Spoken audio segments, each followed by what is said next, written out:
ಹೋರಾಟ ವೇದಿಕೆ ಸೇರಿದಂತೆ ಇನ್ನೂ ಅವರ ಮನವಿ ಪತ್ರದ ಪ್ರಕಾರ ಮತ್ತು ಅವರು ಜಾಹೀರಾತು ನೀಡಿರುವಂಥದ್ದು ಮತ್ತು ಮಾಧ್ಯಮ ಸಾಮಾಜಿಕ ಜಾಲತಾಣಗಳಲ್ಲಿ ಹರಿಯಬಿಟ್ಟಿರೋ ಸುದ್ದಿ ಪ್ರಕಾರ ಸುಮಾರು 26 ಸಂಘಟನೆಗಳ ಬೆಂಬಲದೊಂದಿಗೆ ಪ್ರತಿಭಟನೆಗೆ ಕರೆಯನ್ನು ನೀಡಿದರು. ಅನುಮತಿಗೆ ಅರ್ಜಿಯನ್ನು ಕೊಟ್ಟಿದ್ದರು.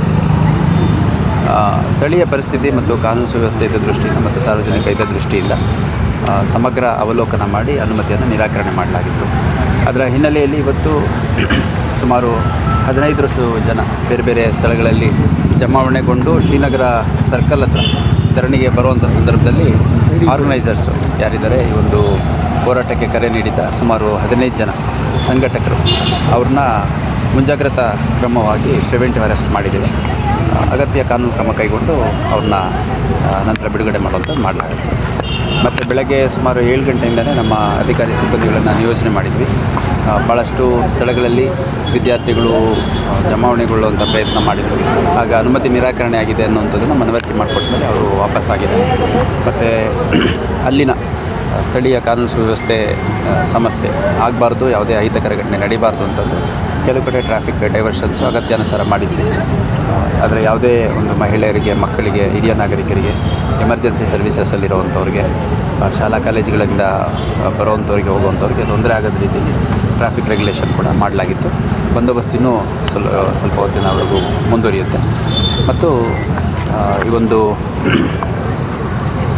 ನಿರಾಕರಣೆಯ ನಂತರ ಅವರು ಜಮಾವಣೆಗೊಂಡಿರೋದ್ರ ಹಿನ್ನೆಲೆಯಲ್ಲಿ ಏನು ಅಗತ್ಯ ಕಾನೂನು ಕ್ರಮ, ಜಮಾವಣೆಗೊಳ್ಳುವಂಥ ಪ್ರಯತ್ನಕ್ಕೆ ಮುಂದಾಗಿದ್ದರು. ಅದಕ್ಕೇನು ಅಗತ್ಯ ಕ್ರಮ ಬೇಕು ಅದನ್ನು ಎಷ್ಟು ಜನರು? 15 ಜನರನ್ನ ವಶಕ್ಕೆ ತೊಗೊಂಡಿದ್ದೀವಿ. ಈಗ ನೋಡಿ, ಅರೆಸ್ಟ್ ಅಂದರೆ ಇದು ಪ್ರಿವೆಂಟಿವ್ ಅರೆಸ್ಟ್. ಈಗ ಯಾವುದೇ ಕಾರಣಕ್ಕೂ ಮಿಸ್ಕಮ್ಯುನಿಕೇಷನ್ ಆಗೋದು ಬೇಡ. ಕಳೆದ ಡಿಸೆಂಬರ್ 1ನೇ ತಾರೀಕು ಪ್ರತಿಭಟನೆ ಆದಂಥ ಸಂದರ್ಭದಲ್ಲೂ ಕೂಡ ವಿದ್ಯಾರ್ಥಿಗಳನ್ನು ಅರೆಸ್ಟ್ ಮಾಡಿದ್ದಾರೆ ಅನ್ನುವಂಥದ್ದು ಕೆಲ ಸಾಮಾಜಿಕ ಜಾಲತಾಣಗಳಲ್ಲಿ ಹರಿಯಬಿಟ್ಟಿದ್ರು. ಅದು ತಪ್ಪು ಮಾಹಿತಿ. ಯಾರನ್ನೂ ನಾವು ಅರೆಸ್ಟ್ ಅಂತ ಮಾಡಿಲ್ಲ. ಮುಂಜಾಗ್ರತಾ ಕ್ರಮವಾಗಿ ಪ್ರಿವೆಂಟಿವ್ ಅರೆಸ್ಟ್ ಅಂತ ಮಾಡ್ತೀವಿ. ಅಂದರೆ ಅವರು ಆಯೋಜನೆ ಮಾಡಲಿಕ್ಕೆ ಪ್ರಪೋಸ್ ಮಾಡಿರೋಂಥ ಜಾಗದಲ್ಲಿ ಸೇರೋದಾಗಲಿ, ಧರಣಿ ಕೂರೋದಾಗಲಿ, ಪ್ರತಿಭಟನಾ ರ್ಯಾಲಿ ತೆಗೆಯೋದಾಗಲಿ ಆಗಬಾರ್ದು ಅನ್ನೋ ಕಾರಣಕ್ಕೆ ಅವ್ರನ್ನ ಮುಂಜಾಗ್ರತಾ ಕ್ರಮವಾಗಿ ಅವ್ರನ್ನ ವಶಕ್ಕೆ ತೊಗೊಳ್ಳೋಂಥ ಕೆಲಸ ಮಾಡ್ತೀವಿ. ಸ್ಟೂಡೆಂಟ್ಗಳನ್ನ ಅರೆಸ್ಟ್ ಮಾಡಿದ್ದಾರೆ, ಸ್ಟೂಡೆಂಟ್ಗಳನ್ನ ಜೈಲಿಗೆ ಕಟ್ಟಿದ್ದಾರೆ. ಈ ಥರದ್ದೆಲ್ಲ ಕೆಲ ಮಿಸ್ಕಮ್ಯುನಿಕೇಷನ್ನು ಸಾಮಾಜಿಕ ಜಾಲತಾಣಗಳಲ್ಲಿ ಮುಖ್ಯವಾಗಿ, ಅದರಲ್ಲೂ ಅನಾನಿಮಸ್ ಅಕೌಂಟ್ಸಿಂದ ಸರ್ಕ್ಯುಲೇಟ್ ಆಗಿದ್ದನ್ನು ನಾವು ಗಮನಿಸಿದ್ವಿ. ಅದರ ಹಿನ್ನೆಲೆಯಲ್ಲಿ ಕ್ಲಾರಿಫಿಕೇಷನ್.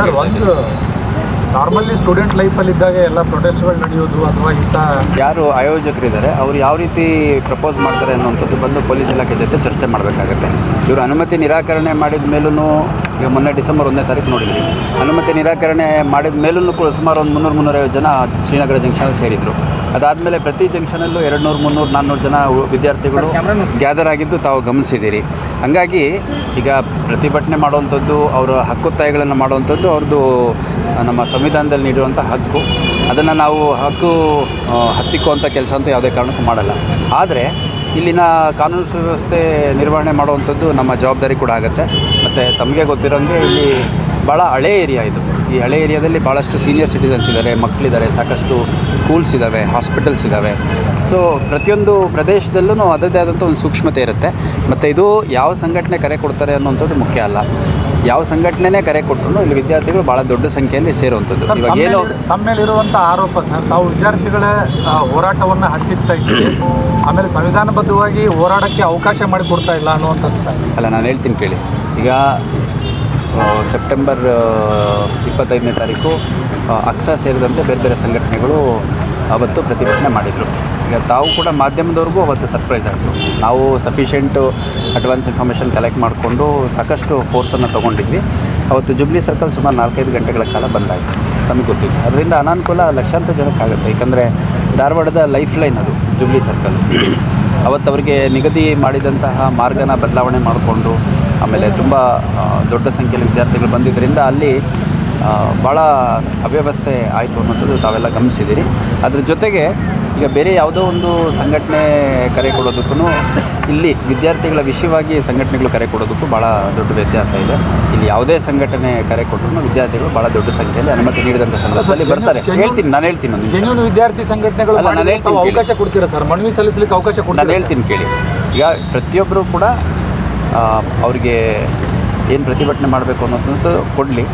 ಅದು ಕೇಸ್ ಬೈ ಕೇಸ್ ನಾವು ಅನಲೈಸ್ ಮಾಡಿ ಡಿಸಿಷನ್ ಕೊಡ್ತೀವಿ. ಆದರೆ ಇಲ್ಲೊಂಥರ ಪೊಲೀಸ್ ಅಂದರೆ ಭಯ ಅಂತನೋ ತುಂಬ ನಿಮ್ಮ ಸುಪರ್ದಿನಲ್ಲಿ ಪ್ರತಿಭಟನೆ ನಡೀಬೇಕು. ಇದೊಂಥರ ಭಯ. ಇದೇ ಸಂಘಟನೆಯವರು ಡಿಸೆಂಬರ್ 1 ಕರೆ ಕೊಟ್ಟಿದ್ದರು.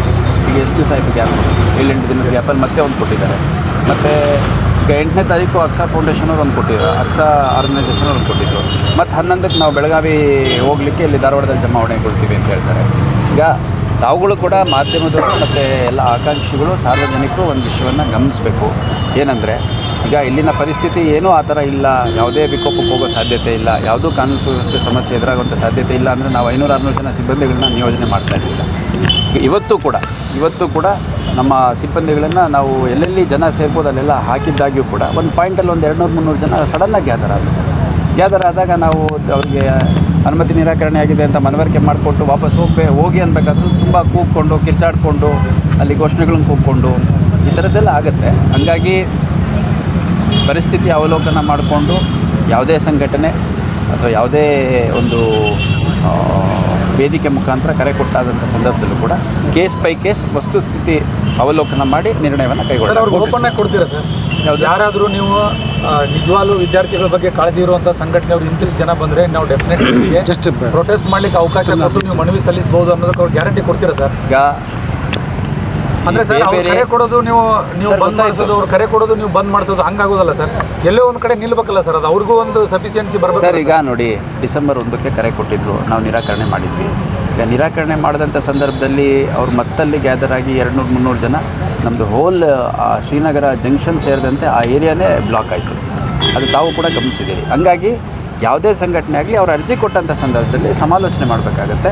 ಅವ್ರದ್ದು ರೂಪುರೇಷೆ ಏನಿದೆ, ಯಾರು ಬರ್ತಾರೆ, ಯಾರು ಹೋಗ್ತಾರೆ, ಎಲ್ಲಿ ಸೇರ್ತಾರೆ, ಎಷ್ಟು ಜನ ಸೇರ್ತಾರೆ, ಅದೆಲ್ಲ ವಿವರಗಳು ಕೊಟ್ಟಂಥ ಸಂದರ್ಭದಲ್ಲಿ ಈ ಒಂದು ಪ್ರತಿಭಟನೆಗೆ ಅನುಮತಿ ಕೊಡೋದ್ರಿಂದ ಯಾವುದೇ ಕಾನೂನು ಸುವ್ಯವಸ್ಥೆ ಸಮಸ್ಯೆ ಆಗಲ್ಲ ಅನ್ನುವಂಥ ಅಭಿಪ್ರಾಯ ನಮ್ಮ ಸ್ಥಳೀಯ ಅಧಿಕಾರಿಗಳು ನಮ್ಮದು ಆಯಿತು ಅಂತಂದರೆ ಆವಾಗ ಅಗತ್ಯ ನಿರ್ಧಾರನ ಕೈಗೊಳ್ಳೋಣ. Okay sir. Thank you sir.